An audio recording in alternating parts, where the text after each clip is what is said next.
Hi, my name is Amy I'm here with Elantis, and we empower businesses to achieve competitive advantage through innovative technologies.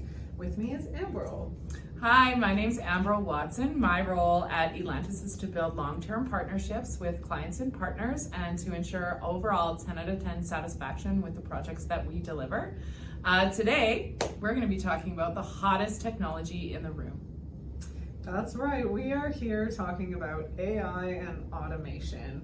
We're going to share some of the customer success stories that we've had and what some of our customers are concerned about when we're thinking about these technologies, as well as give you some tips to be successful in your implementation of AI and automation.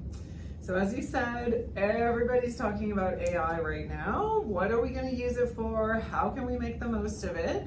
Customers that we talk to are very excited to get started using AI and automation to empower their employees to be more productive and more efficient and get greater insights from their data. But there's also a little bit of caution around the use of AI and automation, particularly as it relates to security and privacy. We have a lot of customers that are in the public sector, government, municipalities, healthcare, legal, finance, and they want to use these technologies, but they're a little bit apprehensive about the implications from a privacy perspective. So we're here to give you some help. I think you have some stats about AI and automation for us. Yeah, absolutely. So you touched on some really great points, Amy. And I recently read in a survey that 78% of organizations are looking to use AI and automation to improve their productivity overall. And over 50% of organizations are looking to AI automation, are saying that AI automation will be a pivotal role in the future of their business. I also read that 25% of those organizations are looking to AI to address their staffing shortages. What are some of the ways that our customers are starting to use these technologies? Yeah, so many organizations are using these technologies to improve the employee experience. And it's somewhat ironic because we often think of AI or automation as kind of scary, maybe threatening from a human perspective in terms of taking away jobs. But a lot of our customers want to use them to give their staff a better experience. If we think about what employees demand and expect from technology, they want to be able to find the information they need every day to be productive. They want to avoid manual tasks that are repetitive and that are, take up a lot of time but aren't necessarily creative or productive. And although this is what users expect, it's not always the case in a lot of organizations. Many of our clients, unfortunately, they still have some legacy systems that need updating, or it can be difficult for staff to find the information or have a single source of truth for information that might be stored in multiple systems across the enterprise. So really, AI and automation are a great fit to be able to improve the employee experience from this perspective, to increase the accuracy of data, to remove those boring manual tasks that employees don't want to spend their day on. I think you have some examples of Elantis clients who've used technology in this way. Yeah, absolutely. So one example that I can think of is a solution that we're currently implementing for a client who is a world leader in the mining industry. This project uses AI and automation for their accounts payable process. So this client already has a degree of automation in place for this process. However, they found that the licensing model was quite a bit too expensive. So what they decided to do was convert any of their existing automation to the Microsoft Power Platform and then leverage Microsoft's new AI capabilities. This enabled them to consolidate all onto one platform and then reduce their overall licensing costs. For the project itself, the solution is used to process any incoming invoices. So imagine you're an accounts payable employee. When an invoice uploads, AI will scan that invoice and then enters in all of the correct details into the system, such as your vendor name or perhaps a PO number and so on. This eliminates any manual entry of these details. Talk about a game changer. Right? Once the document is scanned, automation is used then to route the invoice for approval. From here, all of the invoice details are displayed into a nice Power BI dashboard, which gives the team a centralized view of approvals, outstanding invoices, and any other relevant details that they need to know for their process. What they come out with is a streamlined approval process, ensuring compliance with review and creating auditable logs for each payment processed. The return of investment for automating this process has saved the organizations a tremendous amount of time and dollars. Excellent. Yeah, that's a great example that can really translate across any industry or any organization. You shared an example about the employee experience, but the other focus that we're seeing a lot from our customers is a focus on improving their customer experience. So one of the examples that comes to mind was a project that we did for a large US cryptocurrency organization. So of course, due to the nature of their business, the information that they're processing is very sensitive. And they had a customer onboarding process that was really time consuming. Of course, they, for compliance purposes, needed to go through a series of reviews to validate identity and account information and that kind of thing that needed to be very accurate. But unfortunately, it was taking a lot of time and a large team of staff to be able to do these manual reviews. So Elantis was able to automate the process, to integrate the systems, and to use automation to be able to do those validations for security purposes. What this resulted in was a dramatic decrease in the time that it took to onboard customers.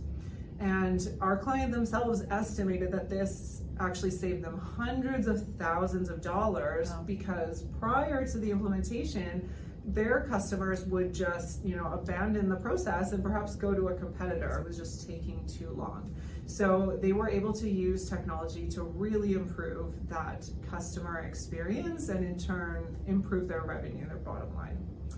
So thinking about these or other examples of Elantis projects, what advice would you give to an organization that's interested in getting started with these technologies?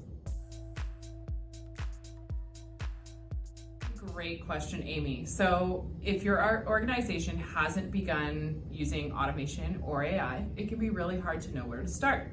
At Elantis, we recommend starting with process mining. So what this is you're going to map out your processes to understand where improvements can be made through automation.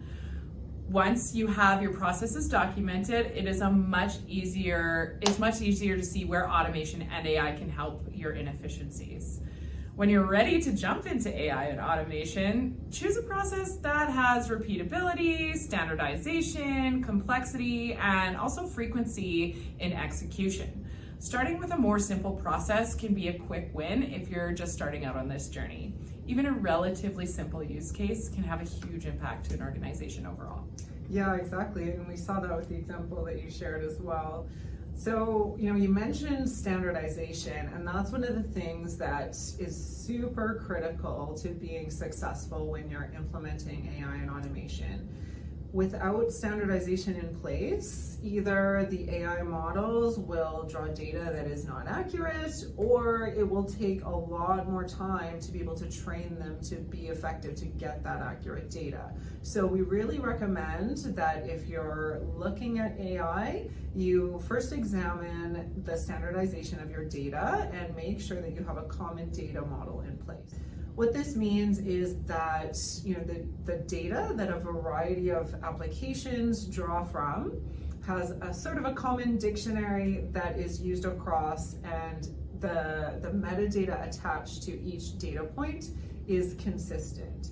So for example, if you had multiple applications developed throughout your organization, they might have been developed at different times to integrate with different systems by different people. And as a result, there could be differences in how data is named and formatted. Even something as simple as customer name could be presented as account, client, lead, prospect, company. And as a result, it becomes more difficult to then use AI or automation to draw from these different systems and gather accurate data.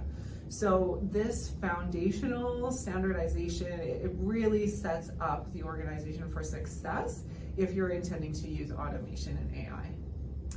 But turning away from the technology side, thinking about the people side, how can an organization set themselves up for success from a people perspective? Yes, my favorite part of the conversation is how it impacts the people in an organization. So in many aspects, the human aspect of the implementation can be more difficult than anything technical. And don't tell our developers I said that, because they would absolutely disagree with me. But managing the project, engaging stakeholders, gathering and confirming requirements, and managing organizational change are often bigger challenges for organizations. In some cases, having all the stakeholders agree on a requirement can be a hard thing to accomplish. Think about trying to agree on where to go to dinner with your friends. We find the best way to facilitate this is to get everyone together in a room, have a workshop to discuss the overall process and the goals of the project, and this can really help. Yeah, absolutely. We've definitely seen this across organizations that each stakeholder brings a unique perspective and has different priorities due to the nature of their role, so they might be expecting a different end result. You mentioned workshops, but some of the other things that we've seen be successful is surveys and polls to understand how users are currently using the system, what functionality they're using at the moment, and what they hope to get out of it in the future. It can also be helpful to get both top-down and bottom-up input. So both the frontline workers, who might be the people who are working right in the system day to day, as well as those who might be just handling the outputs of that system, or those who might be in a management or leadership role who are more interested in reporting and analytics based on the data that's entered. So you need to get all these different perspectives in order to be successful. One of the other things that we've done is to map out both the current state of the process and the future state. Not only does this help get everybody on the same page, but as you mentioned, it can open up opportunity to discuss even further ways that we could use automation or AI to enhance the process. So, again, just really key to get everybody on the same page before you get started building something. It'll save a lot of time and effort.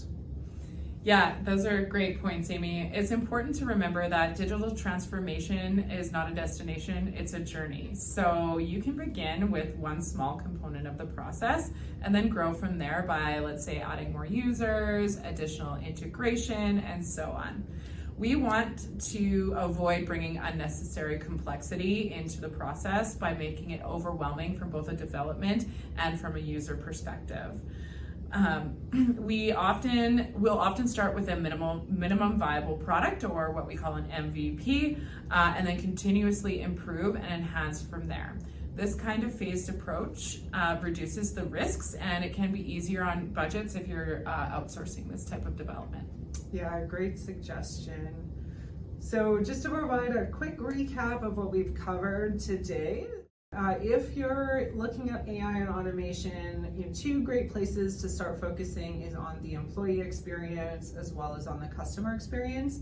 This can be some of the biggest areas of value for an organization.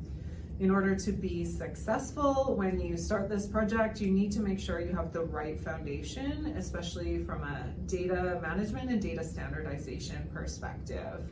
And as you said, if you're just starting out, maybe start small, incrementally grow from there so that it's not too risky, not too difficult, and not too overwhelming from a people perspective. And thinking about people as well, just getting all the stakeholders aligned and considering how the change will impact the people who are affected by the process. If you are interested in having a deeper discussion about how automation and AI can improve your processes, we would absolutely love to hear from you.